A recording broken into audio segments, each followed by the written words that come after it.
അസ്സലാമു അലൈക്കും വറഹ്മത്തുള്ളാഹി വബറകാതുഹു. ബിസ്മില്ലാഹിർ റഹ്മാനിർ റഹീം. അൽഹംദുലില്ലാഹി റബ്ബിൽ ആലമീൻ വൽ ആഖിബത്തു ലിൽ മുത്തഖീൻ വസ്സലാത്തു വസ്സലാമു അലാ സയ്യിദിൽ മുർസലീൻ സയ്യിദിനാ വ ഹബീബിനാ മുഹമ്മദിൻ സ്വല്ലല്ലാഹു അലൈഹി വസല്ലം വഅലാ ആലിഹി വ അസ്ഹാബിഹി അജ്മഈൻ. അമ്മാ ബഅദ്. അനുഗ്രഹങ്ങളുടെ വസന്തോത്സവമായ വിശുദ്ധ റമളാനിൻ്റെ നന്മ നിറഞ്ഞ രാപ്പകലുകളിലൂടെ നാം കടന്നു പോവുകയാണ്. ശ്രേഷ്ഠമായ പ്രതിഫലാർഹമായ സൽക്കർമ്മങ്ങൾ കൊണ്ട് നമ്മുടെ ജീവിതം ധന്യമാക്കിയും അള്ളാഹു വിലക്കിയ ദുശ്ചെയ്തികൾ കൊണ്ട് നമ്മുടെ ജീവിതത്തെ സംശുദ്ധീകരിച്ചും റമളാൻ കഴിഞ്ഞു പോകുമ്പോൾ സ്വർഗമെന്ന പരമമായ ലക്ഷ്യം, അള്ളാഹുവിൻ്റെ ദർശനമെന്ന ഉൽക്കടമായ മോഹം, അത് സാധ്യമാകും എന്ന് തന്നെയാണ് നാം പ്രതീക്ഷിക്കേണ്ടത്. പടച്ച തമ്പുരാൻ്റെ കാരുണ്യം കൊണ്ടും ഔദാര്യം കൊണ്ടും ആ നേട്ടം നമുക്ക് നേടിയെടുക്കാനായാൽ നമ്മുടെ റമളാൻ നമുക്ക് വിജയിച്ചു എന്ന് സമാധാനിക്കാം. ഇന്ന് നാം പറയുന്നത് സ്ത്രീകൾ, വിവാഹിതരായവർ, അല്ലാഹു തആല അവരുടെ ജീവിതത്തിൻ്റെ പാതിയായി അവർക്ക് നൽകിയ ഭർത്താവിനെ സ്നേഹ പരിലാളനകളോടെ മനോഹരമായ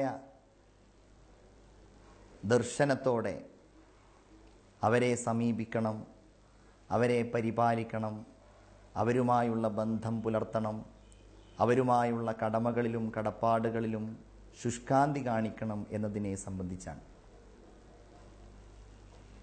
അല്ലാഹു തആല ലോകത്ത് ജീവിക്കുവാൻ ഇണതുണകളെ നേരത്തെ നിശ്ചയിച്ചിട്ടുണ്ട്. അവരിലേക്ക് ചേർക്കുന്നത് അവൻ്റെ തീരുമാനമാണ്. ഹുവല്ലദീ ഖലഖലകും മിൻ അൻഫുസികും അസ്വാജ. നിങ്ങളിൽ നിന്ന് തന്നെ അല്ലാഹു തആല നിങ്ങൾക്ക് അനുരൂപരായ ഇണകളെയും തുണകളെയും സൃഷ്ടിച്ചു തന്നിരിക്കുന്നു. ഇസ്ലാമിൽ ഭാര്യ ഭർത്താവ് എന്ന ഒരു പ്രയോഗം പോലുമില്ല. സൗജ് സൗജത്ത് എന്നാണ് അതിൻ്റെ വാക്കുകൾ. ഇണ തുണ എന്നാണ് അതിൻ്റെ അർത്ഥം. ഭാര്യ ഭർത്താവിന് ഇണയാവണം, തുണയാവണം. തിരിച്ചും അപ്രകാരം തന്നെ സ്നേഹമയിയായിരിക്കണം എപ്പോഴും ഈ ഇണ. കൽപ്പനകൾ ഏറ്റെടുക്കുക എന്നതിനപ്പുറം ഭർത്താവായ പുരുഷൻ്റെ സുഖദുഃഖ സന്തോഷങ്ങളിൽ, സന്താപങ്ങളിൽ കൂടെയുള്ള ഒരുവളായി എക്കാലവും നിലകൊള്ളുക എന്നതായിരിക്കണം ഒരു ഭാര്യയുടെ ഏറ്റവും വലിയ ലക്ഷ്യം, അവളുടെ മോഹം. അല്ലാഹു തആല ആ ആയത്തിൽ തുടർന്ന് പറയുന്നത് ലിതസ്കുനു ഇലൈഹ എന്നതാണ്. നിങ്ങൾ സമാധാനപൂർണമായി ഒത്തുചേരുന്നതിനാണ് ഇണയെയും തുണയെയും സംവിധാനിച്ചിട്ടുള്ളത്. ഭാര്യാഭർത്തൃ ജീവിതത്തിൻ്റെ ലക്ഷ്യം ഈ ലോകത്ത് സമാധാനം സൃഷ്ടിക്കുക എന്നത്. അറബി ഭാഷയിൽ വീടിന് മസ്കൻ എന്ന ഒരു പദമുണ്ട്. താമസ സ്ഥലം എന്നാണ് അതിൻ്റെ അർത്ഥം. സമാധാനമുള്ളയിടത്താണ് താമസിക്കേണ്ടത് എന്ന് സുക്കൂൻ എന്ന പദത്തിൽ നിന്നുണ്ടായ മസ്കൻ നമ്മെ ബോധ്യപ്പെടുത്തുന്നു. അല്ലെങ്കിൽ താമസിക്കുന്നിടത്ത് സമാധാനമുണ്ടാകണം, ശാന്തി ഉണ്ടാകണം. ഭാര്യയും ഭർത്താവും കൂടിച്ചേർന്നാണ് കുടുംബമുണ്ടാകുന്നത്. അല്ലാഹു തആല ഭാര്യയ്ക്ക് ഭർത്താവിനോടും തിരിച്ചും സ്നേഹം മാത്രമല്ല കാരുണ്യവും ഹൃദയത്തിൽ നിക്ഷേപിച്ചു. ഇന്ന ഫീ ദാലിക ലആയാതിൻ ലിഖൗമി യതഫക്കറൂൻ. തീർച്ചയായും ഈ കുടുംബജീവിതത്തിൻ്റെ സൗരഭ്യത്തിൽ ആലോചിക്കുന്നവർക്ക് ദൃഷ്ടാന്തങ്ങളുണ്ട് എന്നാണ് അല്ലാഹു തആല പറയുന്നത്. ഭാര്യയായി നിലകൊള്ളുന്ന ഒരു വ്യക്തിക്ക് ഒരു സ്ത്രീക്ക് തൻ്റെ ഭർത്താവിനോടുള്ള ബാധ്യതകൾ എന്തെല്ലാമാണ് എന്ന് പറയാതെയല്ല ഇസ്ലാം പോയത്. അതിശക്തമായ നിർദ്ദേശങ്ങൾ, കർശനമായ വിധിവിലക്കുകൾ. എന്തിനു വേണ്ടി ദീൻ നൽകിയെന്ന് ചോദിച്ചാൽ, സമാധാനപൂർണമായ കുടുംബജീവിതം, ഏറ്റവും ഉപകാരപ്രദമായ സ്ഥിതിവിശേഷങ്ങൾ സമ്മാനിക്കുന്ന പുതിയ തലമുറകൾ, ഇവയുടെ എല്ലാം നിർമ്മാണത്തിന് വേണ്ടിയാണ്. പ്രവാചകർ കേവലം തിയറികൾ പറയുക മാത്രമല്ല, രീതികൾ അവതരിപ്പിക്കുക മാത്രമല്ല, അവിടുത്തെ ജീവിതത്തിലൂടെ അത് കാണിച്ചു തരികയുണ്ടായി. നബിയുടെ സ്നേഹസമ്പന്നരായ പ്രിയതമമാരായ ഉമ്മഹാത്തുൽ മുഅ്മിനീൻ ഭാര്യമാർ, അവർ ഭാര്യ എങ്ങനെയായിരിക്കണം എന്നതിനെ ജീവിതത്തിലൂടെ പ്രതിഫലിപ്പിച്ച ഒരു സമൂഹമായിരുന്നു. വ്യത്യസ്തങ്ങളായ സ്വഭാവങ്ങളുള്ള, വ്യത്യസ്ത നാടുകളിൽ ജീവിച്ചിരുന്ന, പ്രമുഖമായതും അല്ലാത്തതുമായ കുടുംബബന്ധങ്ങളിലുണ്ടായിരുന്ന പെൺകുട്ടികളായിരുന്നു, സ്ത്രീകളായിരുന്നു നബിയുടെ ഭാര്യമാർ.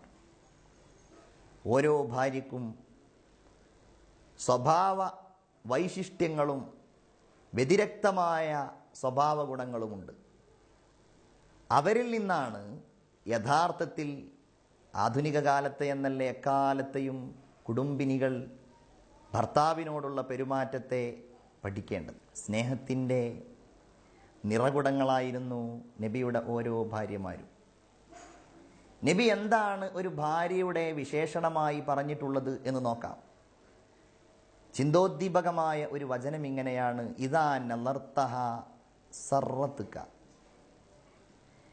നീ കല്യാണം കഴിച്ച ഒരു പെൺകുട്ടിയെ നീ നോക്കിയാൽ അവൾ നിന്നെ സന്തോഷിപ്പിക്കും. സ്ത്രീകൾ ഇവിടെ ആലോചിക്കേണ്ടത്, ഉത്തമയായ ഒരു ഭാര്യ സംസാരിച്ചാൽ സന്തോഷിക്കും എന്ന് പോലുമല്ല, നോക്കിയാൽ സന്തോഷിക്കും. അവളുടെ ആ സാന്നിധ്യം എപ്പോഴും ഭർത്താവിന് സന്തോഷം നൽകുന്നതായിരിക്കും. വിവാഹത്തിന് മുൻപ് റസൂലുള്ളാഹി സ്വല്ലല്ലാഹു അലൈഹി വസല്ലം തങ്ങളുടെ മുഴുവൻ ഭാര്യമാരെയും കല്യാണം കഴിക്കുന്നതിന് മുമ്പ് നബിയുടെ മക്ക ജീവിതത്തിൽ കടന്നു വന്ന വനിതയായിരുന്നു ഖദീജത്തുൽ കുബ്ര റളിയല്ലാഹു തആല അൻഹ. സ്നേഹം കൊണ്ട് നബിയെ കീഴടക്കിയ ഉന്നതയായ വനിത. തൻ്റെ സ്വാധീനം കൊണ്ട് പ്രവാചകന്റെ ഹൃദയത്തെ എക്കാലവും അവിടുത്തെ ജീവിതം മുഴുവൻ നിയന്ത്രിച്ച സ്വാത്വികയായ മഹിളാരത്നം. സർവ സ്ത്രീകൾക്കും ഒരു ഭാര്യയുടെ എന്നല്ല, സർവ ഉത്തരവാദിത്ത നിർവഹണങ്ങളുടെയും പൂർണ്ണതയിൽ ഖദീജ ബീവിയെ ഉന്നതയായ മാതൃകയായി കാണുവാൻ കഴിയും. ഖദീജ ബീവി റളിയല്ലാഹു തആല അൻഹ നബിയോട് കൂടെ കുറേ കാലമുണ്ടായിരുന്നു. 25-ാമത്തെ വയസ്സിൽ കല്യാണം കഴിച്ച് നബി സല്ലല്ലാഹു അലൈഹി വസല്ലമ തങ്ങളുടെ മക്ക ജീവിതത്തിൻ്റെ ഒരുപാട് കാലം, നബുവത്തിന് ശേഷമുള്ള കാലമടക്കം ഖദീജ ബീവി നബിയോട് കൂടെ ഉണ്ടായിരുന്നു. അവർ നബി സല്ലല്ലാഹു അലൈഹി വസല്ലമ തങ്ങൾക്ക് പ്രഥമമായി നബുവത്ത് ലഭിച്ച് പേടിച്ചരണ്ട ഒരു ഘട്ടത്തിൽ നബിയെ അഭിമുഖീകരിച്ച രംഗം ഏറ്റവും വലിയ മാതൃകയാണ്. അപ്പം നിങ്ങൾ തന്നെ ആലോചിക്കുക, സ്ത്രീകൾ, ഭർത്താവ് ജോലി കഴിഞ്ഞ് വീട്ടിലേക്ക് വരുന്ന, ക്ഷീണിച്ച് വരുന്ന ഒരു രംഗമുണ്ട്. അപ്പോൾ നമ്മൾ എങ്ങനെയാണ് ഭർത്താവിനെ സ്വീകരിക്കാറുള്ളത്? ഭർത്താവിൻ്റെ സാമ്പത്തികമായ നഷ്ടത്തിൽ പ്രയാസപ്പെടുന്ന രംഗങ്ങൾ ഉണ്ടാവാറുണ്ട്. ചിലപ്പം ഭർത്താവ് ഗൾഫിൽ നിന്ന് വിസ ക്യാൻസൽ ചെയ്ത് നാട്ടിലേക്ക് വരികയാണ് എന്ന വിവരം കിട്ടുന്നു, അല്ലെങ്കിൽ അദ്ദേഹത്തിനൊരു രോഗമാണ് എന്ന വിവരം അറിയുന്നു. അപ്പോഴൊക്കെ നമ്മളുടെ പ്രതികരണം സാധാരണയായിട്ട് എങ്ങനെയാണ് ഉണ്ടാവാറുള്ളത്? നമ്മൾ താങ്ങാവേണ്ടവരല്ലേ, പക്ഷേ നമ്മളത് ചെയ്യാറുണ്ടോ? നമ്മളവർക്ക് സ്വാന്തനം നൽകേണ്ടവരല്ലേ, നമ്മൾ അങ്ങനെ ആവാറുണ്ടോ? താങ്ങും തണലുമായി നിന്ന് ഭർത്താവിൻ്റെ സകല ദുഃഖങ്ങളെയും നമ്മൾ ഇല്ലാതെയാക്കേണ്ടവർ, പകരം അവനെ കൂടുതൽ ദുഃഖത്തിലേക്കും കൂടുതൽ നിരാശയിലേക്കും തള്ളിയിടുകയാണ് സാധാരണ ചെയ്യാറുള്ളത്. ഉത്തരവാദിത്ത നിർവഹണങ്ങളിൽ നിഷ്കർഷത പുലർത്തുമ്പോൾ മാത്രമേ ഒരു സ്ത്രീക്ക് ഉത്തമയായ, ഉദാത്തയായ, സദ്വൃത്തയായ ഒരു ഭാര്യയാകുവാൻ കഴിയുകയുള്ളൂ. ഇസ്ലാമിൽ ഭാര്യയ്ക്കുള്ള ഏറ്റവും വലിയ ബാധ്യത അവൾ ഭർത്താവിൻ്റെ ആജ്ഞാനുവർത്തിയായിരിക്കണം എന്നതാണ്. ഇസ്ലാമിന് ദീനിന് വിരുദ്ധമല്ലാത്ത എല്ലാ നിയമങ്ങളിലും എല്ലാ കൽപ്പനകളിലും അവൾ ഭർത്താവിനെ അനുസരിക്കുന്നവളാവണം. അത് സ്നേഹത്തിൻ്റെ ഭാഗമാണ്. അതാ ഭർത്താവ് അവൾക്ക് നൽകുന്ന സംരക്ഷണത്തിന്, ഭർത്താവ് അവൾക്ക് നൽകുന്ന സാമ്പത്തികമായ സഹായങ്ങൾക്ക്, ഭർത്താവിൻ്റെ തണലിന് അവൾ നൽകുന്ന ഒരു പ്രത്യുപകാരം കൂടിയാണ്.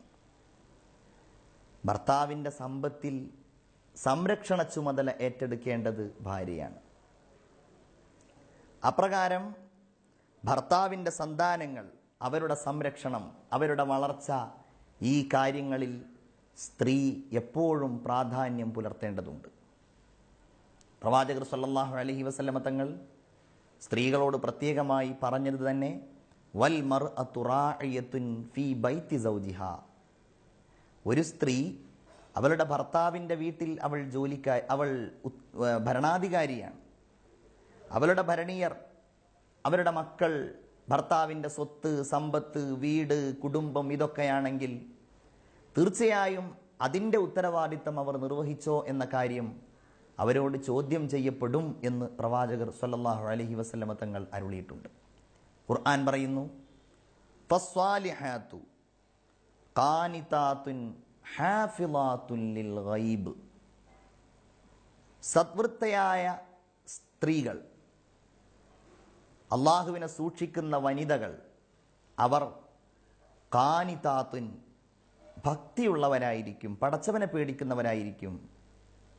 ഹാഫിളാത്തുൻ ലിൽ ഗൈബ്, ഭർത്താവിൽ നിന്ന് അദൃശ്യരാവുന്ന സമയത്ത്, അവരുടെ സാന്നിധ്യമില്ലാത്ത സമയത്ത് ശരീരം, സമ്പത്ത്, ഭർത്താവുമായി ബന്ധപ്പെട്ട എല്ലാ മേഖലകളിലും പരിപൂർണമായും വിശ്വസ്തത പുലർത്തുന്നവരുമായിരിക്കും അവർ എന്ന് അല്ലാഹു തആല ഖുർആനിലൂടെ പറയുന്നു.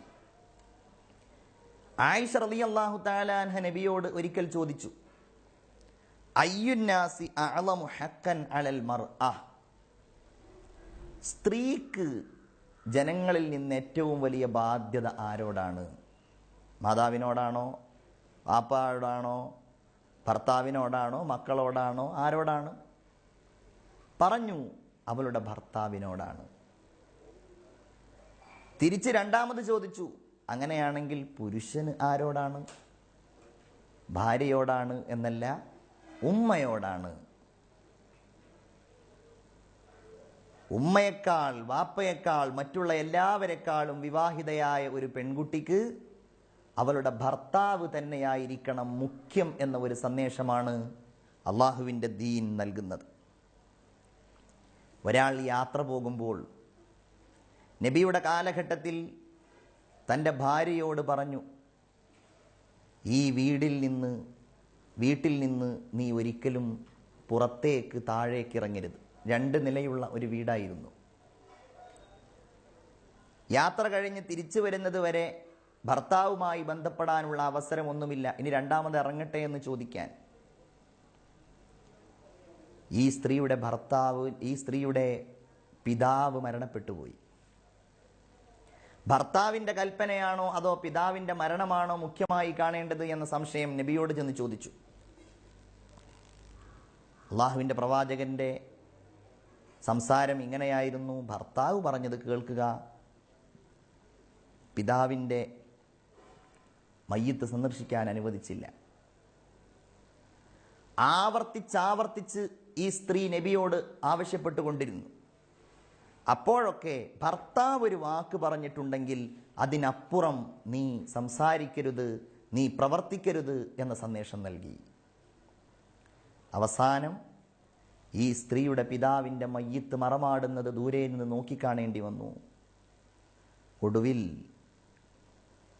മുഹമ്മദുർ റസൂലുള്ളാഹി സ്വല്ലല്ലാഹു അലൈഹി വസല്ലം ഒരു സന്ദേശം ഈ സ്ത്രീക്ക് അയച്ചത് ഇങ്ങനെയായിരുന്നു, തീർച്ചയായും ഇന്നല്ലാഹ ഖദ് ഗഫറ ലി അബീഹാ ബിത്വാഅതിഹാ ലി സൗജിഹാ. ഭർത്താവായ പുരുഷന് വഴിപ്പെട്ടത് കാരണം, ആ വാക്ക് അനുസരിച്ചത് കാരണം ഈ സ്ത്രീയുടെ പിതാവിൻ്റെ മുഴുവൻ പാപങ്ങളും അല്ലാഹു തആല പുറത്തിരിക്കുന്നു. നോക്കൂ നിങ്ങൾ, നമ്മളും അതിൽ ശുഷ്കാന്തി കാണിക്കുക. സഹോദരിമാർ, ഈ വിഷയത്തിൽ ഗൗരവപൂർണമായ സമീപനം കാണിക്കുക. നിങ്ങൾക്കാവശ്യം സ്വർഗമാണോ? നബി തിരുമേനി പറയുന്നു, ഇദാ സ്വല്ലത്തിൽ മർഅത്തു ഖംസഹ, ഒരു സ്ത്രീ 5 നേരം നിസ്കരിച്ചു, അപ്രകാരം വഹഫിളത് ഫർജഹ വസ്വാമത് ശഹ്റഹ, റമളാനിൽ തടസ്സവുമില്ലാതെ നോമ്പ് നോറ്റു, വഹഫിളത് ഫർജഹ, എല്ലാ വൃത്തികേടുകളിൽ നിന്നും അവളുടെ ഗുഹ്യസ്ഥാനത്തെ അവൾ കാത്തു സൂക്ഷിച്ചു, വഅതാഅത് സൗജഹ, ഇതിനോടൊപ്പം ഈ കർമ്മങ്ങളൊക്കെ ചെയ്യുന്നതോടൊപ്പം അവളുടെ ഭർത്താവിന് അവൾ വഴിപ്പെടുകയും ചെയ്തു, എന്നാൽ ദഖലത് ജന്നത റബ്ബിഹ, അവളുടെ രക്ഷിതാവിൻ്റെ സ്വർഗത്തിൽ അവൾ കടന്നു എന്ന് മുഹമ്മദുർ റസൂലുള്ളാഹി സ്വല്ലല്ലാഹു അലൈഹി വസല്ലമ തങ്ങൾ ചൂണ്ടിക്കാണിക്കുന്നു. പ്രവാചകർ പറഞ്ഞത്, ഏതെങ്കിലും ഒരാളോട് ഏതെങ്കിലും ഒരു സൃഷ്ടിക്ക് സുജൂദ് ചെയ്യണം എന്ന് ഞാൻ കൽപ്പിക്കുകയായിരുന്നുവെങ്കിൽ, അങ്ങനെയില്ലല്ലോ. സുജൂദ് അള്ളാഹുവിന് മാത്രം അവകാശപ്പെട്ടതാണ്, അത് അവന് മാത്രമേ ചെയ്യാവൂ, അവൻ്റെ മുമ്പിൽ മാത്രമേ തലകുനിക്കാവൂ. നബി സല്ലല്ലാഹു അലൈഹി വസല്ലം തങ്ങൾ പറയുന്നത്, അങ്ങനെ ഏതെങ്കിലും ഒരു സൃഷ്ടിക്ക്, ഒരു സൃഷ്ടിയുടെ മുമ്പിൽ സുജൂദ് ചെയ്യാൻ അനുവദിക്കുമായിരുന്നുവെങ്കിൽ അത് ഭർത്താവിന് സുജൂദ് ചെയ്യാൻ ഞാൻ ഭാര്യയോട് കൽപ്പിക്കുമായിരുന്നു എന്നാണ് മുഹമ്മദ് മുസ്തഫ സല്ലല്ലാഹു അലൈഹി വസല്ലം അരുൾ ചെയ്യുകയുണ്ടായത്. ഭർത്താവിന് വഴിപ്പെടാതിരിക്കുന്നത്, അവൻ്റെ കൽപ്പനകൾ സ്വീകരിക്കാതിരിക്കുന്നത് നരകത്തിൽ പ്രവേശിക്കുവാൻ വേഗത്തിൽ സാധ്യതയുള്ള ഒന്നാണ്. മിഅ്റാജിൻ്റെ രാവ് കഴിഞ്ഞ് പല സന്ദർഭങ്ങളിലും സ്ത്രീകളെ സംബന്ധിച്ച് അവൾ നരകാവകാശിയാകുന്നതിൻ്റെ രൂപങ്ങളെക്കുറിച്ച് പ്രവാചകർ തങ്ങൾ അരുളിയിട്ടുണ്ട്. അവിടുന്ന് പറഞ്ഞു, ഇത്വലഅതു അലന്നാർ, ഒരിക്കൽ ഞാൻ നരകത്തിലേക്ക് എത്തി നോക്കി, ഫറഅയ്തു അക്സറ അഹ്ലിഹാ അന്നിസാ, ആ നരകവാസികളിൽ ഞാൻ കൂടുതലായും കണ്ടത് സ്ത്രീകളെയായിരുന്നു. അതിൻ്റെ കാരണം അന്വേഷിക്കപ്പെട്ടപ്പോൾ പ്രവാചകർ തിരുമേനി പറഞ്ഞത്, യക്സുർനൽ ലഅന വയക്ഫുർനൽ അശീർ, കാര്യങ്ങളിൽ സംതൃപ്തിയില്ലാതെ എപ്പോഴും ശാപവാക്കുകൾ ഉരുവിടുന്നത് കാരണവും അവരുടെ ഭർത്താവിനെ നന്ദികേട് കാണിച്ച് വഞ്ചന നടത്തുന്നത് കാരണവും അവർ കൂടുതലായിട്ട് അള്ളാഹുവിൻ്റെ ശിക്ഷയ്ക്ക് വിധേയമാക്കപ്പെടുന്നു എന്നാണ് മുഹമ്മദുർ റസൂലുള്ളാഹി സല്ലല്ലാഹു അലൈഹി വസല്ലമ തങ്ങൾ അരുൾ ചെയ്യുകയുണ്ടായത്. നബി സല്ലല്ലാഹു അലൈഹി വസല്ലമ തങ്ങളോട് ഒരു സ്ത്രീ വന്നുകൊണ്ട് ആവലാതിപ്പെട്ടത്, പുരുഷന്മാർക്ക് ജിഹാദ് ചെയ്യാനുള്ള അവസരമുണ്ട് സ്വർഗത്തിൽ പോവാൻ, ഞങ്ങൾക്കതില്ലല്ലോ എന്ന് പറഞ്ഞപ്പോൾ, നിങ്ങൾ ജിഹാദ് ചെയ്യേണ്ടത് അഥവാ പോരാടേണ്ടത് എന്ന അർത്ഥത്തിലല്ല, അതേസമയത്ത് നിങ്ങൾ സ്നേഹിച്ച്, നിങ്ങൾ വഴിപ്പെട്ട്, നിങ്ങൾ സേവനം ചെയ്ത് സംരക്ഷിക്കേണ്ടതും കാരുണ്യം കാണിക്കേണ്ടതും വാത്സല്യം കാണിക്കേണ്ടതും നിങ്ങളുടെ ഭർത്താവിനാണ്. ആ ഭർത്താവിൻ്റെ വിഷയത്തിലാണ് നിങ്ങൾക്ക് ജിഹാദിൻ്റെ പ്രതിഫലം ലഭ്യമാവുന്നത് എന്ന് പറഞ്ഞു. ഭർത്താവ് അവൻ്റെ വൈകാരികമായ മോഹങ്ങളുടെ പൂർത്തീകരണത്തിന് വേണ്ടി ഭാര്യയെ വിളിച്ചാൽ ഭാര്യ ആ വിളിക്കുത്തരം നൽകണം. അതവൾ ചെയ്തിട്ടില്ല എങ്കിൽ പ്രഭാതം വരെ മലക്കുകൾ അവളെ ശപിച്ചുകൊണ്ടിരിക്കും എന്നാണ് പ്രവാചകർ തിരുമേനി അരുൾ ചെയ്യുകയുണ്ടായത്. റമളാനാണ് ഭർത്താക്കന്മാർക്ക് അത്താഴം വിളമ്പിക്കൊടുക്കുന്ന, നല്ല വിഭവസമൃദ്ധമായ നോമ്പുതറ തയ്യാറാക്കി കൊടുക്കുന്ന പെൺകുട്ടികളെ, ഭാര്യമാരെ സംബന്ധിച്ചിടത്തോളം അവർക്ക് സമാധാനിക്കാം, സന്തോഷിക്കാം. ഇത് സ്നേഹത്തിൻ്റെ വഴിയാണ്, ഇത് കെട്ടുറപ്പുള്ള കുടുംബ നിർമ്മിതിക്കുള്ള വഴിയാണ്, ഇത് നല്ല സന്താനങ്ങൾ ഉണ്ടാക്കുവാനുള്ള കാരണമാണ്. ഈ ബോധത്തോടെ ഈ റമളാനിൻ്റെ രാപ്പകലുകൾ ഓരോ സ്ത്രീയും, കല്യാണം കഴിച്ചവരായ ഓരോ പെൺകുട്ടികളും തങ്ങളുടെ ഭർത്താവിൻ്റെ സ്നേഹത്തിന് വേണ്ടി, സാമീപ്യത്തിന് വേണ്ടി, അവനുള്ള സേവനത്തിന് വേണ്ടി കൊതിക്കുക. അങ്ങനെ ഒരു സന്തോഷം സർവശക്തൻ എല്ലാവർക്കും നൽകട്ടെ എന്ന് പ്രാർത്ഥിച്ചുകൊണ്ട് ഇന്നത്തെ ഈ സംസാരം ഇവിടെ അവസാനിപ്പിക്കുന്നു.